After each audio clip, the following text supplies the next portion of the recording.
Just like running a marathon, donating a kidney isn't really easy, but the end result is completely worth it. This is my fourth marathon.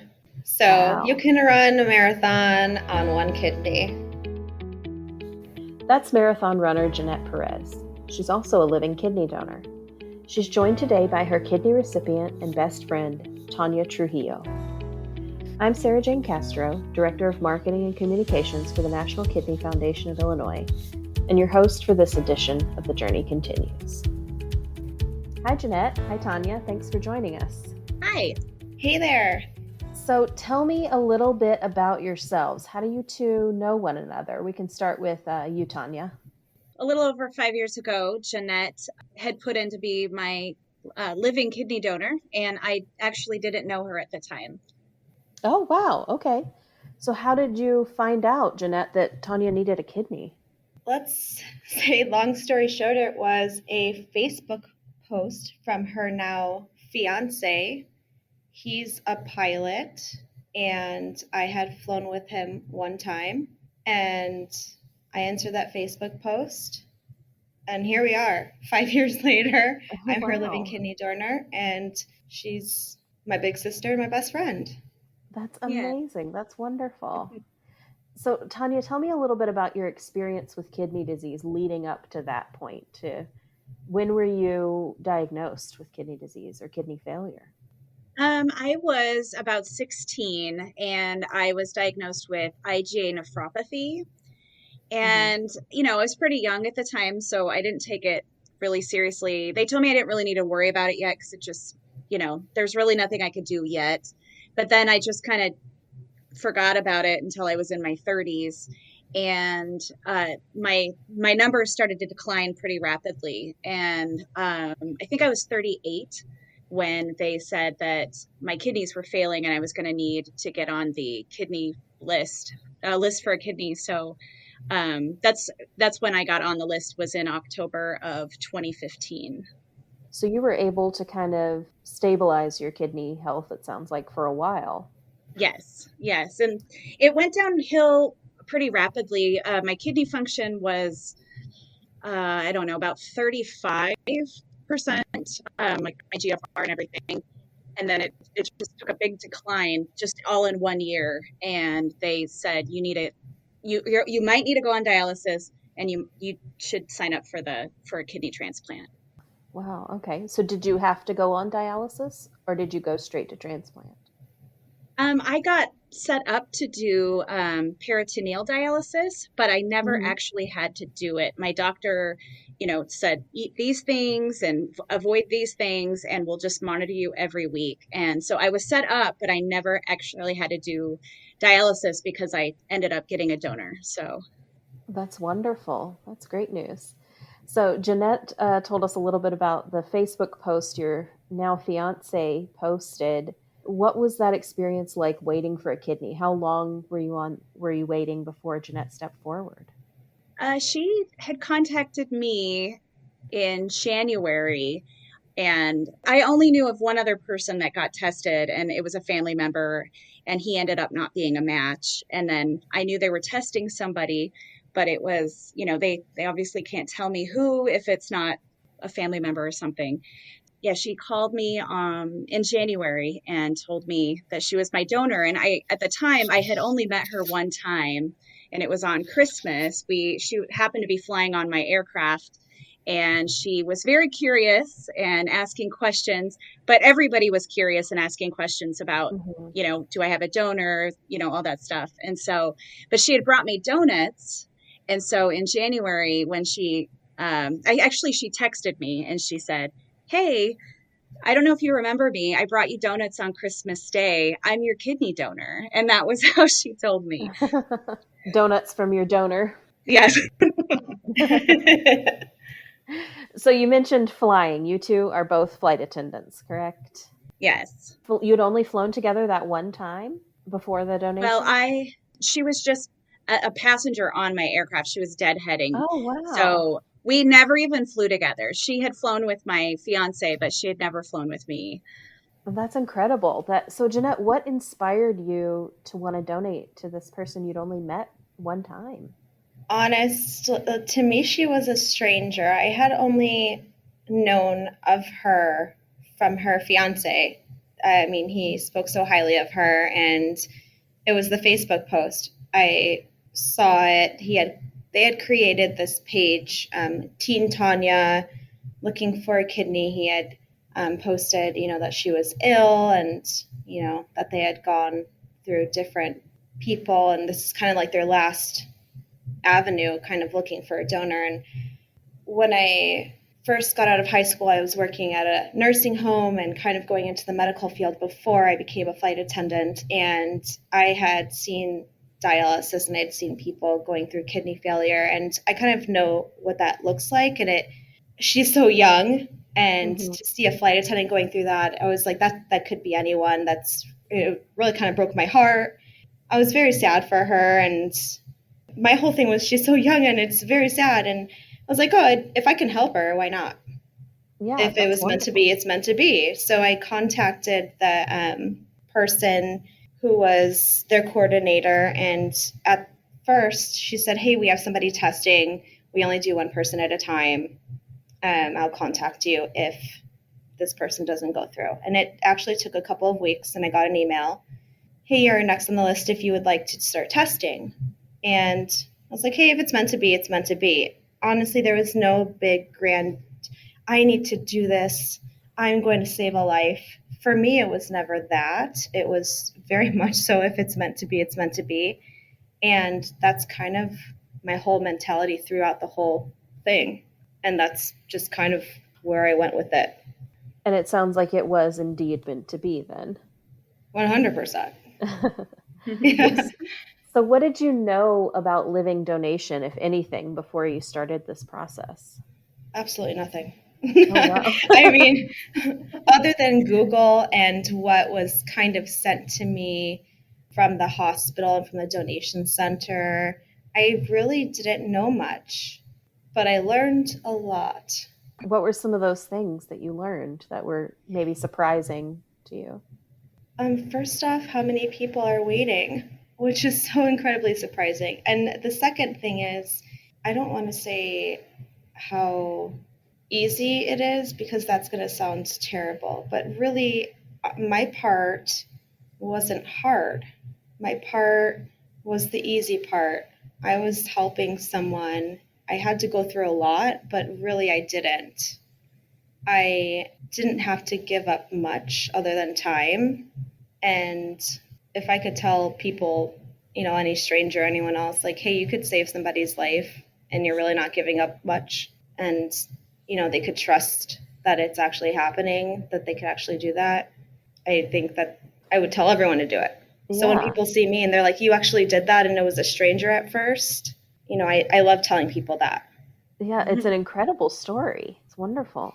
When you told your family or friends or other coworkers that you were considering doing this, did anybody try to talk you out of it, or was everybody encouraging? Well, I actually kept it a secret from everyone. Okay. No one knew. Tanya was the first person that knew. So I didn't want to have anyone give me their opinion or judgment or anything of that sort until I knew that it was absolutely happening. I wanted to know for a fact. I mean, when the coordinator was telling me, you need to pick a date, it's absolutely happening, I still didn't believe them. I'm a match. Am I a match? Are you sure? Are we still going through with this? I just didn't believe it was happening because I was so excited, but I didn't want to get her excited. And really, until we could pick a date, I still didn't believe it was happening. So I really didn't tell anyone until I told Tanya. Wow. I kind of hinted at it, but I didn't tell anyone. And once I told her, I felt comfortable telling others, and they were supportive. I think it took a little bit of convincing that it was actually happening for some people, but once I was very much adamant that this is happening, this is what I do, I made my decision, everyone was very supportive. That's great. That sounds like a big secret to sit on for a while. Yeah, it was. So, Tanya, what did it mean to you to have this near stranger donate her kidney? It really caught me off guard. We were actually moving out of an apartment that day, And she texted me right when the movers showed up. And I just was in shock. And so my fiance is like, why don't you just go in the other room and call her? And so I did. And I was just in shock the whole time. I couldn't believe somebody I didn't know would want to, save my life with a kidney. And so I don't even remember them moving the stuff out of our apartment because I was just on the phone with her the whole time and just in shock. It really is incredible that this near stranger is saying, "Here, have mine." That it's really Yeah. wonderful. So it sounds like this donation really changed your relationship since you went from near strangers to Jeanette described you as her sister now. Tell me a little bit Yes. about Yeah. that, how your relationships changed. Well, I mean, Jeanette's the little sister I never had. I don't know. She's such a blessing to our family because, me and Todd, my fiance, we talk about it all the time. We can't imagine life without Jeanette in it, and it's not even about the kidney really anymore. Like she's just a part of our family. She just happened to give me a life-saving kidney, but I mean, she's just such a big part of our family now. That's amazing. And after the transplant, did everything go smoothly for both of you, recovery wise? For me, everything went really smoothly. I felt incredible. The next morning, people would come to visit me and they were like, "Wow, your coloring is different. You're not gray. You look healthy, And my kidney was just working really strong right away. I've been very lucky. That's wonderful. What about for you, Jeanette? How did you feel recovery wise? I honestly was surprised on how she felt. It was, like she said, immediate. I didn't think that it was going to be so quick, and I was super impressed. I didn't realize that's all it took. Like, here, have my kidney, feel better. But I mean, a couple days stay at the hospital and then staying around the hospital, little aches and pains, but completely worth it. I'm That's fine. It's good. I If love I could that. grow another one, I would give it away again. I've heard that from other living donors. If I could do I it have again, I too. would. That's it's Yeah, it's so wonderful. worth it. So did the transplant change your lives and jobs at all, or are you both just you're still flight attendants, you're still healthy? Would you say the transplant for you, Jeanette, impacted your life or changed how you do things? It didn't change my job. It didn't, I mean, I have a big sister now. I always say that I got the better end of the stick, and I say it every single year because I think I did. I got a big sister. I got a best friend. I mean, she can eat all the foods that she wants, and she has a brand new kidney, but I win. So I don't know. I can't donate another kidney, so there's that. But Right. I I tell people all the time that they can do it, and if I can do it, anyone can do it. We'll just say that. And you're doing something really incredible later this year. You're running the Chicago Marathon with Team I Kidney. am. Is this your first marathon? This is my fourth marathon. Oh, wow. Have you run others since you donated? I have ran three. So you Wow. can run a marathon on one kidney. Incredible. Yeah. Probably makes you a little bit lighter too, going across the Yeah, finish 3 ounces line. or so. A little faster. So, what inspired you to run with Team Kidney this year? Well, I said I would run a marathon this year if I found a charity that I felt inspired to run for, and that was it. That was the one that popped up for me. There was a spot there for me, and that was pretty much it. That's what stuck out. If I see anything kidney related, I'm there for it, and it's been like that for the past 5 years. Well, we're so glad to have you on the team. Living with one kidney hasn't changed anything about your ability to train or run or anything. No, nope. That's honestly hydrate, hydrate, hydrate. And what's going to help you keep going as you're training and you're trying to cross that 26-mile line? What's going to be on your mind trying to keep you going? The stories and the motivation behind trying to get, more support for the Kidney Foundation and, stories like Tanya and the other ones that I've been reading on our page. It's just knowing that there are people out there that need help. I think that that's a lot of motivation. I can do things that others can't. And I think that's a big thing. It's just trying to get support for people that actually need the help, and just all that the Kidney Foundation is doing for those people out there. It's really that's the big motivator. Tanya, what does it mean to you that Jeanette's doing this for Team Kidney? For her to be able to, do a fundraiser and to show people that you can do this incredible thing, run a marathon with one kidney, I don't know. It touches me every day when I think about all the things that Jeanette does for other people, and to show people that, hey, anybody could donate a kidney. It's just incredible. There truly are just superheroes all around us, aren't there? Yes, definitely. So Jeanette, what advice do you have for someone who's considering living donation? Well, other than just do it. I have had a lot of people reach out because they're interested, and honestly, I'm just a very average, normal, now 30-something-year-old gal. When I donated, I was 28. And again, just an average 28-year-old flight attendant, normal chick from Chicago. And honestly, a little research and a little chatting with others who have done it, it doesn't take much convincing. If you have a little empathy, a little heart, you can do it. There's a little mental and a little emotional in it. I think anyone can do it. If you're honestly thinking about it, you probably are 75% there. That's really it. If you're considering it, you're probably already there. That's fantastic advice. Tanya, what advice do you have for someone who's waiting for a kidney? Don't give up hope, because your life will completely change if you can get a kidney. Don't be scared to put yourself out there. I didn't want to make a Facebook post. I'm not used to asking people for help.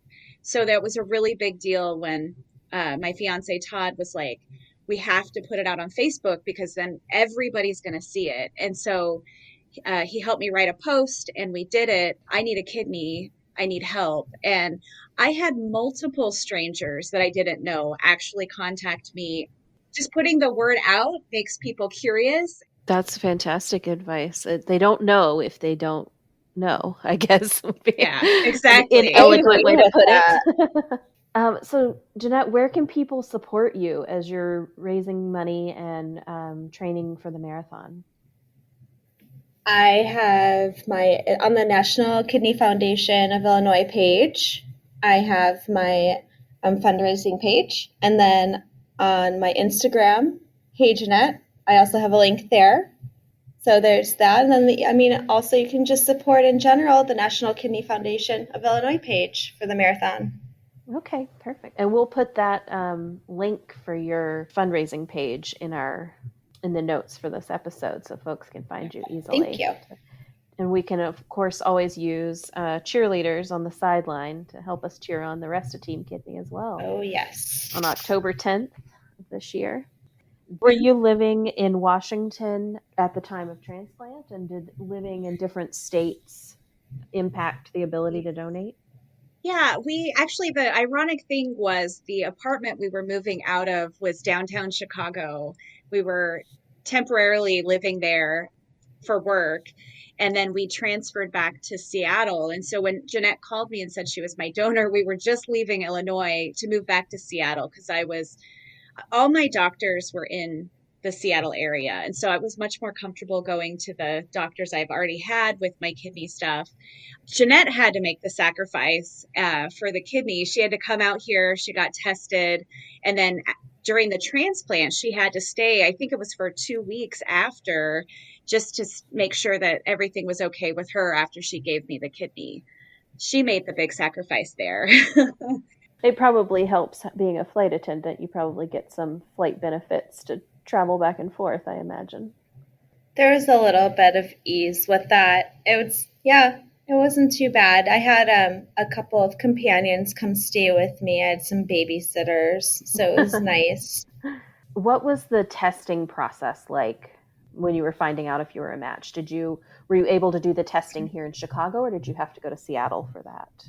Well, originally, since she and all of her doctors are in Seattle, they had asked me to start the testing out there. And because I was here, I kind of asked, can I start out here at least with the first testing? And it was something like 24 tubes of blood or something of that sort. And I, of course, was like, hey, if it's meant to be, again, it's meant to be. But I don't know if I'm going to be a match. We'll see. And we did the 24 tubes out here, and I got a call, a few days later saying, hey, you're kind of a match. And after that first phone call, I flew out to Seattle, and then I was doing back and forth Seattle, Chicago. And then at some point they said, you need to keep coming out here to Seattle. We can't do Chicago for you anymore. And it was almost like a weekly thing where I was going out there for all the big testing at the hospital out there that I ended up donating my kidney at. Wow, that's quite a commitment. I know. Tanya has to love me. She's stuck with me. Well, I want to thank you both for your time and for sharing your story with us. I'm so glad that Tanya, that you're 5 years kidney strong, and that Jeanette, you're feeling great after donating and able to run your 4th marathon this year. It's been a real pleasure talking to both of you. Thank you, Sarah. Thank you for having us. Yeah, thank you. If you'd like to help take the fight against kidney disease to the finish line, consider running with Team Kidney. Visit nkfi.org/team-kidney. If you want to change the life of someone waiting for a transplant, consider living donation. Visit nkfi.org to learn more. At the National Kidney Foundation of Illinois, prevention is a big part of our mission. That's why we offer a health or nutrition tip at the end of every episode. Here's Dr. Melissa Press. Here's today's nutrition tip about probiotics and prebiotics. As defined by the National Institutes of Health, probiotics are live microorganisms that are intended to have health benefits when consumed or applied to the body. They can be found in foods such as yogurt, fermented foods, dietary supplements, and beauty products. Probiotics help your body maintain or replenish a healthy community of microorganisms. Probiotics may also influence your body's immune response. They've been used to treat gastrointestinal conditions like antibiotic-associated diarrhea, inflammatory bowel disease, irritable bowel disease, diverticular disease, dental disorders like tooth decay and gum disease, conditions related to allergies like hay fever, asthma, atopic dermatitis, and other conditions like acne, urinary tract infections, and upper respiratory infections. If you're looking to add some probiotic-rich foods to your diet, try yogurt, buttermilk, sourdough bread, cottage cheese, kombucha, tempeh, fermented pickles, fermented sauerkraut, kimchi, or miso soup. Prebiotics come from plant fibers and aid in the growth or activity of beneficial microorganisms in your gut. Fruits, vegetables, and whole grains are especially those that contain complex carbohydrates such as fiber and resistant starch, contain most of the prebiotics in our diet. Prebiotics can help you absorb calcium, change the rate at which foods cause your blood sugar to rise, ferment foods faster to help you have regular bowel movements, and keep the cells that line your gut healthy. Foods that contain prebiotics include apples, artichokes, asparagus, bananas, barley, berries, flax seeds, garlic, green vegetables, leeks, legumes, oats, onions, tomatoes, soybeans, and wheat. Some foods may also be fortified with prebiotics, such as bread, cereals, and cookies. Try to get prebiotics from your food versus a supplement. With today's nutrition tip, I'm Melissa Press, a registered dietitian nutritionist and the foundation dietitian for the National Kidney Foundation of Illinois. The Journey Continues is brought to you by the National Kidney Foundation of Illinois and sponsored by Donate Life Illinois. To learn more about kidney disease and living donation, visit www.nkfi.org. lifegoeson.org. To register to become an eye, tissue, and organ donor, visit lifegoeson.com. If you enjoyed what you heard today, please subscribe to and leave a review for The Journey Continues in Apple Podcasts or wherever you like to listen. This podcast is produced by Rivet. To hear more great podcasts, visit rivet360.com.